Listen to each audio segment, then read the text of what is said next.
Hello दोस्तों, नमस्कार करता हूं मैं आप सबको। बहुत से लोग मुझसे पूछते हैं कि स्वामी जी आप ये अनाहत नाद करते रहते हो, ये क्या है?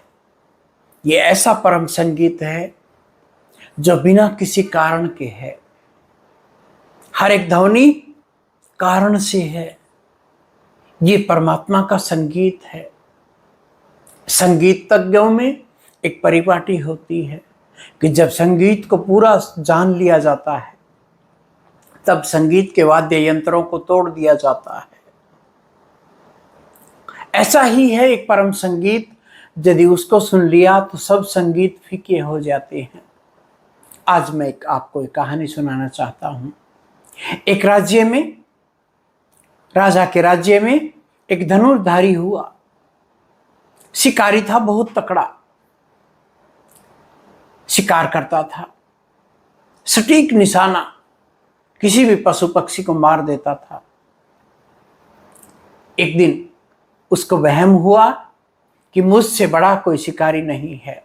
राजा को कहा कि मुझे आप शिकारी घोषित कर दें। देखा मूर्खता कि खुद ही कह रहा है कि मुझे शिकारी घोषित कर दे, इससे बड़ा अहंकार क्या होगा।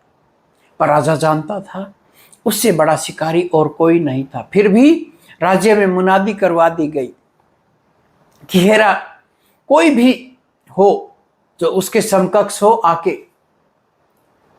राजा के पास आए और अपना हुनर दिखाए। कोई नहीं आया, सबको पता था कि वही है। एक दिन एक आदमी आता है और कहता है, राजा साहब ये गलती मत करना। एक धनुर्धारी मैंने देखा है, वो पहाड़ के ऊपर रहता है। पहाड़ के ऊपर चढ़ने में ही आपको 2 दिन लग जाएंगे। वृद्ध है, इतना तकड़ा धनुर्धारी मैंने आज तक नहीं देखा। अब वो जो राजा के पास का जो शिकारी था, वो गया उसे मिलने। भूल गया एक बार कि मुझसे बड़ा धनुर्धारी, अहंकार बल मारता है। और वो पहाड़ पे 2 दिन के बाद ऊपर जाता है तो देखता है एक 120 साल का वृद्ध एक गुफा में बैठा हुआ है। उसको देख के हंसता है और कहता है कि आप क्या धनुर्धारी होंगे? हो सकता है आपको पता मालूम हो कि एक कोई धनुर्धारी है यहाँ पे। उससे मैं मिलने आया हूँ और मैं कहने आया हूँ कि वो कुछ भी नहीं है। मैं हूँ सबसे बड़ा धनुर्धारी, मैं हूँ सबसे बड़ा शिकारी। उस वृद्ध ने आंखें खोल के कहा कि वो जिस धनुर्धारी को तुम मिलने आया है वो मैं ही हूँ। वो तो हंसा, जोर जोर से हंसा कि आपसे आपकी कमर सीधी नहीं होती और आप हैं कि आप धनुर्धारी हैं। वो कहता, मुझे धनुर्धारी बनने में धनुष बाण की जरूरत नहीं पड़ती। अब मैंने बहुत चला लिए धनुष बाण, अब मुझे चलाने की जरूरत नहीं है। अब तो मैं बिना धनुष बाण के ही पशु पक्षियों को मार सकता हूँ, जानवरों को मार सकता हूँ। वो तो बड़ा हैरान रहा, हैरान हो गया कि बिना बाण, बिना धनुष के कैसे कोई मार सकता है।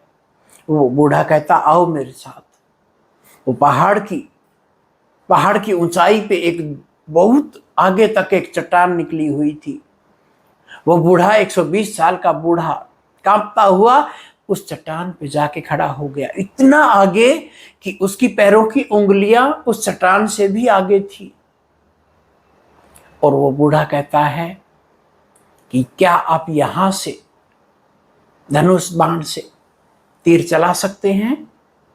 वो तो कंप गया, जो युवा धनुर्धारी था। वो कहता, तुम धनुष बाण की बात करते हो? यहां से तो कोई भी नीचे गिर जाएगा और मर जाएगा। मैं तो कांप रहा हूं। तुम कहते हो निशाना लगाओ, मैं कहता हूं धनुष बाण तक नहीं उठाए जाते यहां पे। तब उस बूढ़े ने कहा, अब देखो, वो जो देखो आकाश में कितने पक्षी उड़ रहे हैं, अब मैं उन पे निशाना लगाता हूं। और उसने आंखें ऊपर उठाई और पक्षी धड़ाधड़ नीचे गिरने लगे, मरने लगे। वो तो हैरान रह गया। वो जो राजा के पास से धनुर्धारी, जो युवा धनुर्धारी था, वो तो हैरान रह गया कि ये तुमने कैसे किया। उसने कहा, अभय हो जाओ, निर्विचार हो जाओ। निर्विचार के बाद में यदि कुछ भी आप करोगे वो पूरा हो जाएगा। मैंने वो संगीत सीखा है, मैंने अंदर उस संगीत को पाया है, जो भी सोचेगा वो पूरा हो जाएगा। उस संगीत में डूबो तो अब मुझे धनुष बाण की जरूरत ही नहीं है, अब तो मैं जो सोचता हूं वही हो जाता है। दोनों धनुषधारी के बीच में ये वार्ता सुनते हुए यदि कोई संत होगा वो कहेगा कि उस कला का प्रदर्शन भी क्या करना, क्यों किसी निरीह पक्षी की जान लेनी। आपका पेट जब सिंपल चीजों से भर सकता है, पेड़ के पत्तों से भर सकता है, भोजन से भर सकता है, सिंपल शाकाहारी, फिर उनको मारने की जरूरत क्या है। वो परम संगीत जानने के बाद भी यदि आपकी किसी के प्रति वैर भावना है, फिर आपने उस परम संगीत के मर्म को नहीं जाना।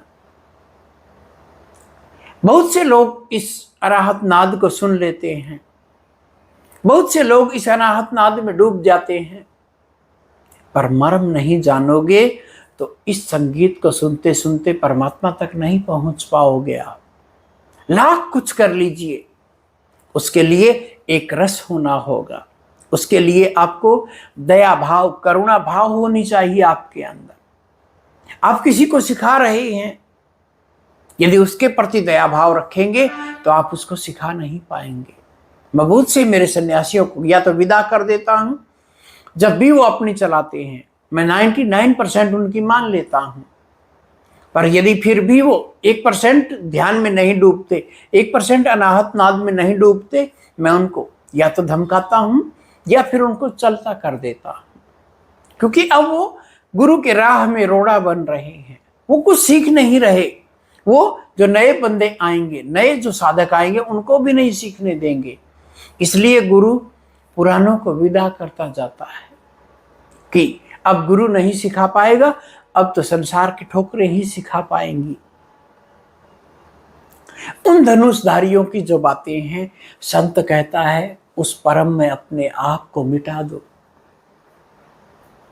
अभी भी यदि आप जादूगरों की तरह ये चीजें दिखा रहे हो, अभी भी तुम कहीं प्रभावित हो रहे हो, फिर अभी आपने भीतर के संगीत को नहीं जाना।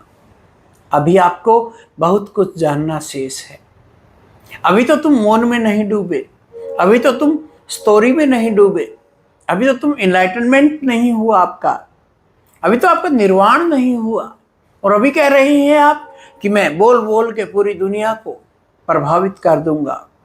नहीं, बोलना मजबूरी होती है कि कोई लाखों में से कोई एक पहुंच सके गुरु के पास। बोलना एक मजबूरी है, नहीं बोलने की जरूरत नहीं होती है। एक बार इन बाहर के कानों को आवाज देनी होती है। प्यारे ओशो कहते थे, मैं पुकारूंगा और चला जाऊंगा, एक अंतिम पुकार और मैं चला जाऊंगा। ऐसा ही होता है पूरा पाए हुए गुरु का। पूरा पाया हुआ गुरु एक पुकार देता है और आगे चल पड़ता है। वो राजनीति में नहीं पड़ता, वो तो अपने काम में लगा रहता है। आप भी ऐसे गुरु से जुड़िए, आप भी उस अंदर के संगीत को जानिए जो परमात्मा तक ले जाता है आपको। वहां पे मत अटकिए कि आपने थोड़ी सी सिद्धियां जान ली और अब आपको कोई भी जरूरत नहीं है। अब आप लगे उन सिद्धियों को चमत्कारिक रूप से प्रदर्शन करने के लिए। उन सिद्धियों को छुपा के रखा जाता है, उन सिद्धियों को जो कोई डिजर्व करता है उन्हीं को दिया जाता है। एक संत के लिए परिवार मायने नहीं रखता, एक संत के लिए शिष्यों का झुंड मायने नहीं रखता। एक संत के लिए जो डिजर्व करता है, जो वाक्य में बना है उन चीजों के लिए, उसी के सामने संत भेद खोलता है। आप भी ऐसे संतों से जुड़िए जो अहंकार को एक तरफ रख के और बस परमात्मा में डूबना चाहता है या डूब रहा है। ऐसे लोगों के पास जाके बैठिए और कुछ सीखिए। जीवन की खिड़की, सीखने वाली खिड़की हमेशा खुली रखिए। तो उस परम संगीत को सुनिए जहां सिंपल संगीत या वाद्य यंत्र तोड़ दिए जाते हैं, क्योंकि वो संगीत तो इन बंद कानों से सुनता है, वो प्रकाश बंद आंखों से दिखता है। वो आती जाती सांसों के बीच में जो अमृत है उसको पीना होता है। कितने उदाहरण दूं आपको।